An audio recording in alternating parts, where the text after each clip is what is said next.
Welcome to Story Time with Aunt Nina. This story is called The Mother Goat and Her Six Kids. Now, before we begin, I want to let you know that the word kid here doesn't mean child. When a sheep has a baby, it's called lamb, and when a goat has a baby, it's called a kid. But for some reason, we also call children kids. So I'm not sure how that got started.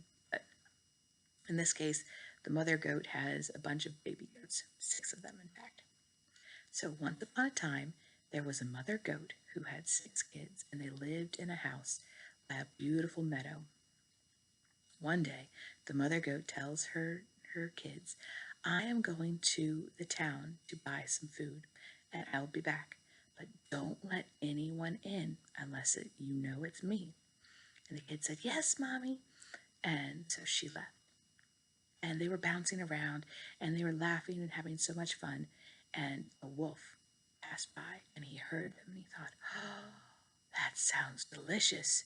And so he came, and he saw the house, and he saw the door, and he saw that it was locked. He thought, how can I make it unlocked?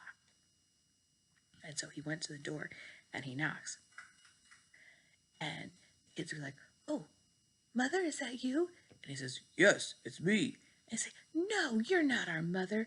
Your voice is too deep. And the wolf was like, oh, okay. So he went away. He drank some lemon juice to soften his throat. And then he came back and he knocked again. And the kid said, Mother, is that you? And he said, yes, it is me. And they said, that doesn't quite sound like Mother. And they said, put your leg, show us your foot in the window. And so the wolf held up his foot with that, it was dark and black. And the kids looked at it and they said, no, our mother's foot is white. And so the wolf went away, and he stuck his paw in some flour. And then he came back, and he knocked again. And they said, Mother, is that you? And he said, yes, it is me. And they said, show us your foot. And he held up his white paw. And the kids were like, it is Mother. And so they unlocked the door, and they opened it up, and the wolf came in, and he ate all of them.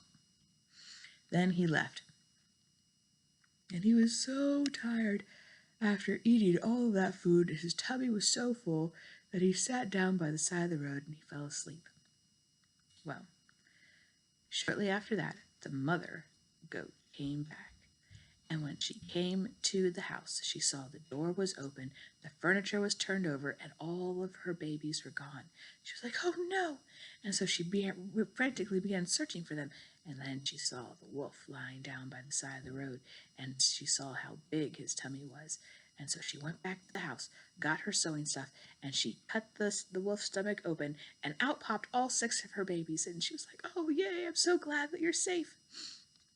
And then she took her needle and thread and she sewed him back up. Well, actually, first, before she sewed him back up, she told all of her kids, go find a rock and come back with it. And so the kids found rock and they came back with it. And she put them all in his stomach. And then she sewed him back up. And then they all went back to the house and they cleaned up. Well, the wolf, meanwhile, he woke up from his nap and he was like, oh, my stomach hurts. I don't know what it was that I ate. Oh, yeah, all those little goats. And I'm really thirsty. And so he went to the river and he bent down to drink. And as he did, all the stones that were in his stomach went towards his head and pushed his head under the water, and he died. But the goats lived happily ever after. The end.